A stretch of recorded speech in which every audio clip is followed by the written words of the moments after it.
Emergency funds, what we're breaking down today, what it is, how much to have, where to keep it, what not to use it for, and most importantly, what to use your emergency fund for. Make sure you stick around to the end because I'm going to give you a list of best uses for your emergency fund and also 3 common misuses of the emergency fund.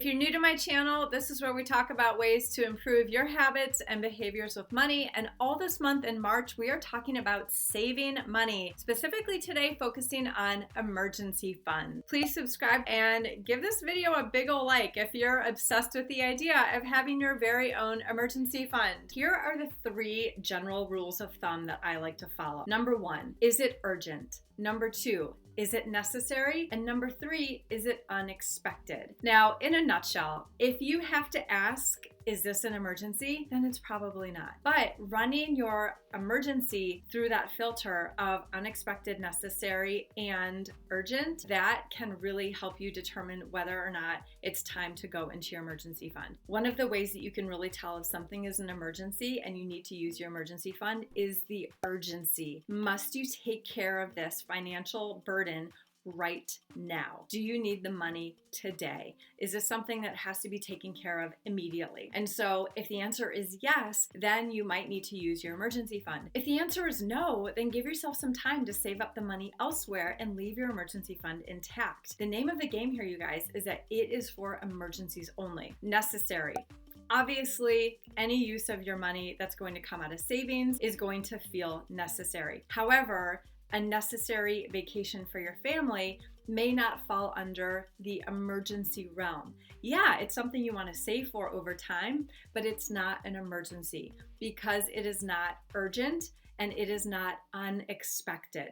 Okay, let's talk about unexpected. Here's where a lot of people get stuck, and I'm going to share this at the end, but if you have kids, if you have pets, if you have a home, if you have vehicles, there are going to be unexpected costs that come with those. We're going to go to the doctors or the vets or have unexpected expenses come up with your kids or your pets. Then of course your home, your vehicles, those are going to need repairs. Even if you can't predict them perfectly, they're still going to come up. And so we're going to talk next week about the sinking fund, but most of those expenses should be prepared for. The emergency fund is really if something is completely out of the blue that you could not have anticipated happening, or if you go above and beyond what you do have set aside for your sinking fund and it falls under the 3 necessary, urgent, and unexpected. Okay, so one last time, we're talking urgent, necessary, and unexpected. So when it comes to where do I keep my emergency fund, the only real rule of thumb that I have is just keep it somewhere that's not easily accessible. Obviously, if you have the urgency that comes with an emergency, you want to be able to get to the money, but I don't want it to be so easy for you that you are able to transfer money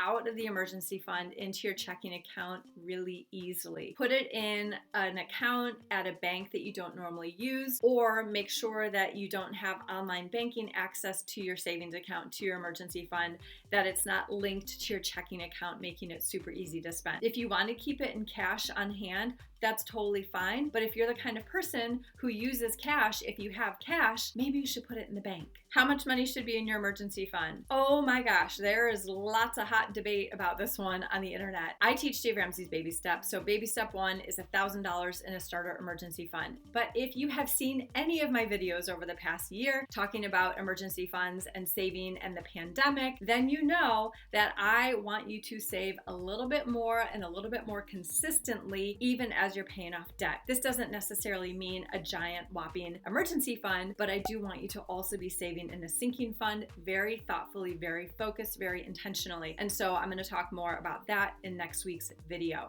But to be clear, I want you to start with at least $1,000 in a starter emergency fund before you start paying off your debt. And then when you are done paying off your debt, a fully funded emergency fund is up to 6 months of expenses. Anything beyond 6 month's in expenses you can probably be investing or putting towards your mortgage, putting towards kids' college accounts. You need to go with your gut on this one. And there's always some nuances, whether you are expecting a child, getting ready to move, uncertain about your career, and maybe planning to make a change in your career moving forward. You might want to have a little bit more money set aside in your emergency fund. I've broken down for you what I think the best use of an emergency fund is, but I want to share with you some responses that I got from my community when I asked, what is the use of your emergency fund that you just felt like, thank goodness I had this in place? Okay, so let's go through some of these. We've got fixing my car, dishwasher crapped out, roof repairs because of a leak, backing into a garage door, another roof repair, pet emergency vet care, car issues, unexpected health expenses, home emergency, plumbing emergency, a dear friend passing away, another emergency vet care, vet bills, more vet bills, 3 root canals, ER visit, a difficult divorce, car bills, car battery died, towing, car battery, new transmission, water heater breaking. Okay, so maybe some of those examples I wouldn't say are the best uses of your emergency fund, but you can hear a theme here. And I would encourage you, if you feel like you're one of those people who, yeah, I've used my emergency fund for car repairs or vet bills or anything else that resonates with you, make sure that you are putting that money aside in a sinking fund. Again, we'll talk about that next week. But you guys, there are some really great uses of the emergency fund in what I just read. And so again, we're running it through that filter of, is it necessary? Is it urgent? And is it unexpected? So the way you use your emergency fund too should be in line with what are your priorities in your budget. If we say that the most important things are to buy food and pay our rent or our mortgage, pay our utilities, and take care of transportation so that we can get to work and make an income, well, those are the things that we're probably going to use our emergency fund for. If you lose your income, you are going to use your emergency fund to cover the necessities. The emergency fund is also insurance to keep you from going into debt. So if you need money to pay your rent, to go pick up groceries, to put gas in your car, then do not use a credit card if you have an emergency fund. What you're going to do is just fill that emergency fund back up and then go back to paying off your debt. We don't want to be using debt to get us through a crisis. That is going to add more financial strain, more burden, and just more strain and stress to the whole situation. Part of having an emergency fund is that it starts to take away some of that financial stress that we don't have the emotional capacity to deal with when we're going through something unexpected like an emergency. Okay, so what are some not so awesome uses of your emergency fund? Well, these would be appliances in your house that really aren't necessary. So if your fridge goes, okay, we should probably replace that or find some kind of a temporary solution so that we can keep food, okay? But if your toaster breaks, dishwasher breaks, or even your oven breaks, there are other options. If you have a grill, you can grill your food instead of put it in the oven. Or if you have a stovetop that still works, you can cook things on the stovetop. If you are out a toaster or a dishwasher, there are other options. You have to really look at what is a necessity and what can we temporarily do without for a time while we save up the money to replace it. Let's say you are the car mechanic and you need new tires or you have to get your brakes changed and the mechanic suggests some other things that maybe you could take care of that are maybe more cosmetic or something that you could put off a few more months instead of just going after it and using your emergency fund to pay that hefty bill that maybe you weren't prepared for. You set up an appointment 2-3 months in advance so that you can have the time to save up what you need to cover those costs. Now, there's going to be instances where you do have to use your emergency fund.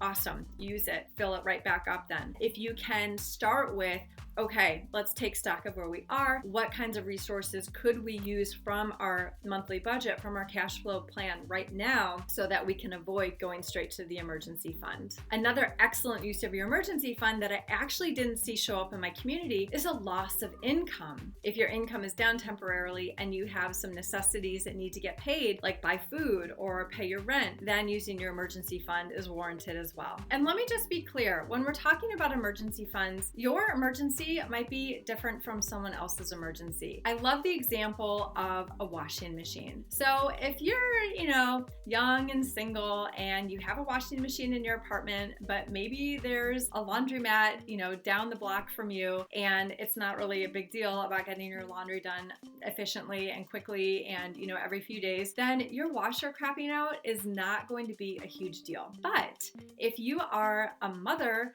cloth diapering triplets and your washer goes out, the cost of diapers alone is going to exceed what it would cost to buy a new washer. Going to the laundromat with cloth diapers for triplets, you would spend your life there. It's not possible. Same appliance, two very different situations. In one case, absolutely falls under emergency. The other one, not so much. If you're ready to put together your first $1,000 starter emergency fund, grab a copy of my really cute tracker. The link is down below in the description, and it's basically about $40 a square. As you save up, you can fill in the boxes and keep track of your progress. If having an emergency fund is something that you are really excited about, but it hasn't actually manifested into money in your bank account yet, let's chat. Let's find out how I can support you on your journey. Okay, my friends, that is all that I have for you today. Be sure to tune in next week where we are going to be talking about sinking funds, how to put together your first set of sinking funds if you've never had sinking funds before, what this even means, how much you should be putting in your sinking funds each month, and just how they work in general. Have a great week. Thanks so much for watching.